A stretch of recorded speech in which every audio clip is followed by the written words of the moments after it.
देखिए, एक बेहद तनावपूर्ण और रहस्यमयी जियोपॉलिटिकल सिचुएशन इस वक्त हमारे सामने आ रही है। जरा इस सिनेरियो की कल्पना कीजिए।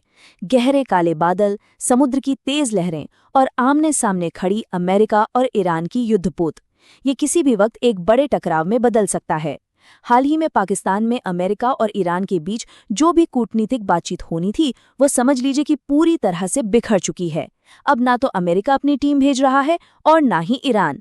और ठीक इसी समय अचानक से एक बेहद रहस्यमयी और खतरनाक धमकी सामने आती है।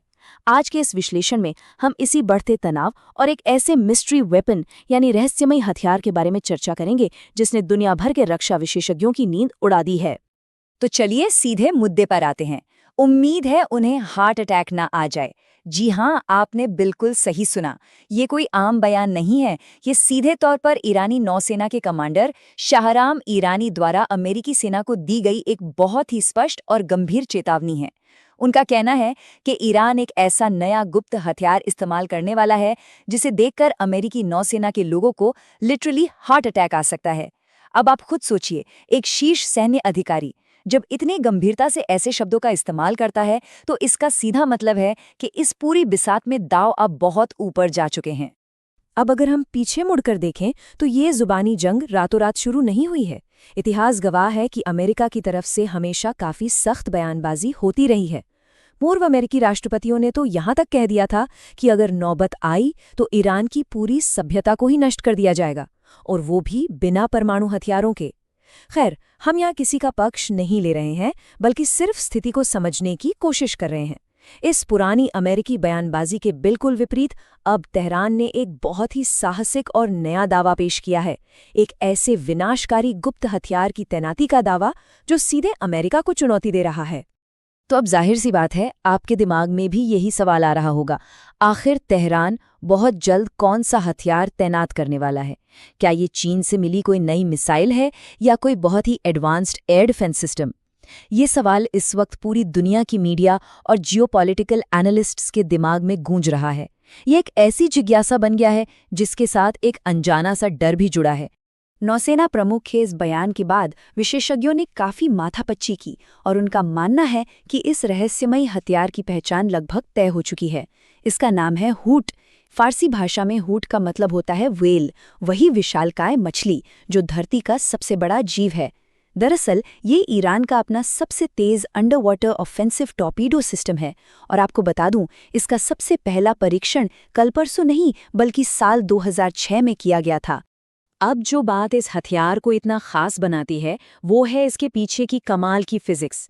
देखिए, दुनिया के बाकी देशों के पास जो आम टॉर्पीडो होते हैं, उन्हें पानी के भारी प्रतिरोध या वाटर रेजिस्टेंस का सामना करना पड़ता है, लेकिन हूट में सुपर कैविटेशन तकनीक का इस्तेमाल किया गया है। आसान भाषा में समझे तो ये तकनीक टॉर्पीडो के चारों ओर एक गैस का बुलबुला बना देती है। मतलब ये टॉर्पीडो पानी को छूता ही नहीं है, ये उस गैस के बुलबुले के अंदर एक बिल्कुल घर्षण रहित यानी फ्रिक्शनलेस सुरंग में यात्रा करता है ना कमाल की बात? अगर हम स्पीड के आंकड़ों पे गौर करें तो ये टेक्नोलॉजी में एक बहुत बड़ी छलांग है। जहां एक नॉर्मल टॉर्पीडो की स्पीड 60 से 100 किलोमीटर प्रति घंटे तक होती है, वहीं हूट की स्पीड है 360 किलोमीटर प्रति घंटा। जरा सोचिए, गहरे नीले समुद्र में 360 की स्पीड से आगे बढ़ते हथियार का सीधा सा मतलब ये है कि किसी भी दुश्मन जहाज के पास इस टॉर्पीडो को इंटरसेप्ट करने या उससे बचने का समय लगभग खत्म ही हो जाता है। एक बार ये लॉन्च हो गया ना, तो इसकी ताकत सच में डराने वाली है। इसमें 200 किलोग्राम तक का भारी विस्फोटक पेलोड आ सकता है, जो पानी के अंदर एक जबरदस्त शॉक वेव पैदा करता है। और सबसे खतरनाक बात, अगर टारगेट अपनी जगह से थोड़ा बहुत हिलडुल भी रहा है, तो ये टॉर्पीडो ऑटोनॉमस तरीके से यानी खुद ब खुद उसे ट्रैक कर सकता है। मतलब सामने वाले दुश्मन के पास कुछ भी सोचने या प्रतिक्रिया करने का जो समय है, वो लगभग शून्य होता है। खैर, दुनिया में कोई भी चीज परफेक्ट तो होती नहीं। एक निष्पक्ष विश्लेषण के लिए हमें इसकी खामियां भी देखनी होंगी। देखिए, इतनी भयंकर स्पीड और इतने भारी पेलोड को हासिल करने के लिए ईरान को कुछ समझौते भी करने पड़े हैं। इस टॉर्पीडो की रेंज बेहद कम है, सिर्फ 15 किलोमीटर के आसपास, और जिस गैस बबल के कारण इसे इतनी स्पीड मिलती है, उसी बबल की वजह से लंबी दूरी पर इसकी सटीकता यानी एक्यूरेसी काफी कम हो जाती है। लेकिन, और ये एक बहुत बड़ा लेकिन है, जब हम एक खास भौगोलिक क्षेत्र हॉर्मुज़ जलदमरू मध्य या स्ट्रेट ऑफ होर्मुज़ की बात करते हैं, तो हूथ टॉर्पीडो की ये सारी खामियां जिनकी हमने अभी बात की, वो अचानक से पूरी तरह अप्रासंगिक हो जाती हैं। ये संकरा समुद्री रास्ता दुनिया के सबसे अहम तेल मार्गों में से एक है, और यहाँ की जो बनावट है वो इस हथियार को बेहद खतरनाक बना देती है। ऐसा क्यों? क्योंकि हॉर्मुज़ जलडमरू मध्य का जो सबसे संकरा हिस्सा है वो सिर्फ 32.3 किलोमीटर चौड़ा है।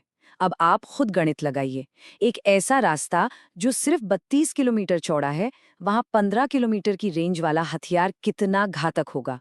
इस तंग जगह में हूथ टॉर्पीडो की कम रेंज वाली बात कोई मायने ही नहीं रखती, बल्कि ये तो इसकी मारक क्षमता को और भी ज्यादा सटीक बना देती है। अगर हम पूरे बैटल एरिया या युद्ध क्षेत्र को भी देखें तो ये बमुश्किल 50 किलोमीटर के आसपास का इलाका है। इस छोटी और सीमित जगह में एक ऐसा टॉर्पीडो जिसकी स्पीड इतनी तेज है और जो इतना भारी पेलोड ले जा सकता है, सच कहूं तो ये एक एब्सोल्यूट गेम चेंजर बन जाता है। इस क्षेत्र में दुश्मन के जहाजों के पास इधर-उधर पैंतरेबाजी करने या बचने की कोई जगह ही नहीं बचती। अब आप सोच रहे होंगे कि क्या पानी में सिर्फ यही एक हथियार है जिससे डरने की जरूरत है? कहानी यहाँ खत्म नहीं होती। जब हम इस रीजन की कुछ रिपोर्ट्स को गहराई से टटोलते हैं तो हमें युद्ध की कुछ ऐसे तरीके मिलते हैं जिन पर शायद आपको एक बार में यकीन ही ना हो। जी हाँ, ये सुनने में शायद आपको किसी साइंस फिक्शन हॉलीवुड फिल्म जैसा लगे, लेकिन कुछ अमेरिकी मीडिया रिपोर्ट्स का दावा है कि ईरान मिलिट्री डॉल्फिन्स का इस्तेमाल कर रहा है। बिल्कुल सही सुना आपने। ऐसी खबरें हैं कि ईरान गहरे पानी में अत्यधिक ट्रेनिंग पाई हुई डॉल्फिन्स के ऊपर हथियार और नेवल माइंस यानी समुद्री बारूदी सुरंगें लगा रहा है। ये एक बिल्कुल ही अलग लेवल की रहस्यमय युद्ध रणनीति है। इसके पीछे की टैक्टिक्स काफी चालाकी भरी है। देखिए होता क्या है, अमेरिका वहां से नॉर्मल माइंस हटाता रहता है, लेकिन ये ट्रेन डॉल्फिन्स वापस जाकर नई और छिपी हुई स्टेल्थ माइंस बिछा देती हैं। इसका नतीजा ये होता है कि उस पूरे जलडमरू मध्य में हमेशा एक बहुत बड़ा खतरा बना रहता है और कमर्शियल जहाज वहां से आसानी से नहीं गुजर पाते। और सबसे बड़ी कूटनीतिक चाल ये है कि इसका सारा दोष सीधे अमेरिका की नाकाबंदी पर मढ़ा जा सकता है, न कि इस बात पर कि ईरान ने वो रास्ता खतरनाक बना दिया है। लेकिन देखिए, अगर हम थोड़ा जूम आउट करके बड़ी पिक्चर देखें तो यहाँ सिर्फ फिजिकल हथियारों की लड़ाई नहीं चल रही है। एक तरफ हूथ टॉर्पीडो और हथियारबंद डॉल्फिन जैसे भौतिक खतरे हैं, लेकिन दूसरी तरफ साइकोलॉजिकल वॉरफेयर यानी मनोवैज्ञानिक युद्ध का एक बहुत बड़ा दांव खेला जा रहा है। दोनों ही पक्ष एक दूसरे के दिमाग से खेल रहे हैं। धमकियां देना, डर का माहौल बनाना और स्ट्रेटेजिक डिटरेंस का इस्तेमाल करना, ये सब इस तनावपूर्ण स्थिति का मुख्य हिस्सा बन चुका है। तो आखिर ईरान का अल्टीमेट गोल, उनका अंतिम लक्ष्य क्या हो सकता है? सोचिए, अगर ईरान इन हथियारों का इस्तेमाल करके एक भी बड़े अमेरिकी युद्धपोत को डुबाने में कामयाब हो गया, तो वो सिर्फ एक शिप का डूबना नहीं होगा, दुनिया भर के तेल मार्गों में अफरा तफरी मच जाएगी। वो एक ग्लोबल स्पेक्टेकल होगा, एक ऐसा तमाशा जो पूरी दुनिया देखेगी कि एक सर्वशक्तिमान नौसेना को कैसे नुकसान पहुंचाया गया। और सच कहूं तो ईरान इसी डर का मनोवैज्ञानिक रूप से पूरा फायदा उठाना चाहता है। फिलहाल स्थिति को अगर निष्पक्ष रूप से देखा जाए तो हम एक बहुत ही खतरनाक गतिरोध या डेडलॉक में फंसे हैं। ईरान का अल्टीमेटम बिल्कुल सीधा है, पीछे हटो नहीं तो हमारे गुप्त हथियार का सामना करो। वहीं दूसरी तरफ अमेरिका का अटल संकल्प है कि वो अपनी तैनाती बनाए रखेंगे, भले ही इसके लिए उन्हें भारी जवाबी कार्रवाई का जोखिम क्यों न उठाना पड़े। दोनों ही देश एक ऐसे मोड़ पर खड़े हैं जहां एक कदम पीछे हटने का मतलब अपनी ताकत को कमजोर दिखाना होगा। तो अब आगे क्या? एक्सपर्ट्स का मानना है कि आने वाले 30 दिन बेहद क्रिटिकल होने वाले हैं। हम देख चुके हैं कि बातचीत टूट चुकी है, धमकियों का दौर तेज हो गया है और राजनेताओं के पास इस विवाद को सुलझाने के जो भी मौके थे वो लगातार सिकुड़ रहे हैं। कूटनीतिक रास्ते बंद होने के साथ ही हम बहुत तेजी से एक बड़े फ्लैश पॉइंट की ओर बढ़ रहे हैं। और अंत में हम उसी बड़े सवाल पर लौटते हैं जो इस पूरे विश्लेषण की जड़ है। क्या ये सारी बयानबाजी, हार्ट अटैक की धमकियां और डॉल्फिन्स या गुप्त हथियारों की बातें सिर्फ एक साइकोलॉजिकल ब्लफ है, एक भू राजनीतिक शतरंज की चाल, या फिर हम किसी असली और भयानक तबाही की शुरुआत देख रहे हैं? स्थिति बहुत तेजी से बदल रही है और इसका असली जवाब तो सिर्फ वक्त ही दे पाएगा। लेकिन एक बात बिल्कुल तय है, पूरी दुनिया की नजरें इस संकरे जलडमरू मध्य पर टिकी रहेंगी। आज के इस विश्लेषण में हमारे साथ जुड़ने के लिए आपका बहुत बहुत धन्यवाद।